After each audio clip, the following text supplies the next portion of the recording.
কেমন লাগলো ফ্রেন্ড? মুখটা একদম অফ করে ফুলে কেমন দেখতে লাগলো বলুন তো? কতটা বাজে লাগলো না দেখতে? মনে হয় কি মুখের মধ্যে বল ঢুকিয়ে দিয়েছি। আবার এটাকে নাকি এক্সারসাইজ বলে। এই মুখে এমন করে হপ করে ফুলে ফেললে মুখের চর্বি যে জমে যায়, সেই চর্বি গলে কেটে যায়, আর মুখটা বলে দেখতে স্লিম হয়, সুন্দর হয়।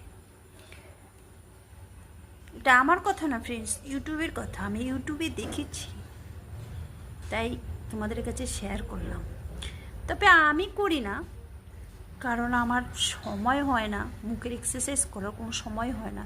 একটু আগে জাস্ট দেখলাম, তো তাই তোমাদের কাছে শেয়ার করলাম। বলছিলাম না আমি একটু তোমাদের ব্লগের মাধ্যমে অনেক কথা শেয়ার করব, আমার কিছু অনুভূতির কথা,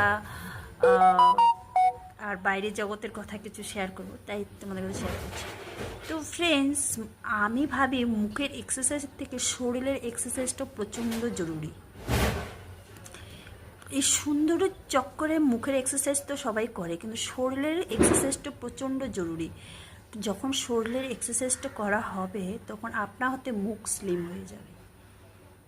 আলাদা করে মুখের এক্সারসাইজ করার জরুরি হবে না, কারণ শরীরের এক্সারসাইজ করলে শরীরটাকে যখন আমরা সুস্থ রাখতে পারবো, যখন শরীরের চর্বি কেটে যাবে, তো মুখের চর্বিও অটোমেটিক কেটে যাবে, তাই না ফ্রেন্ড?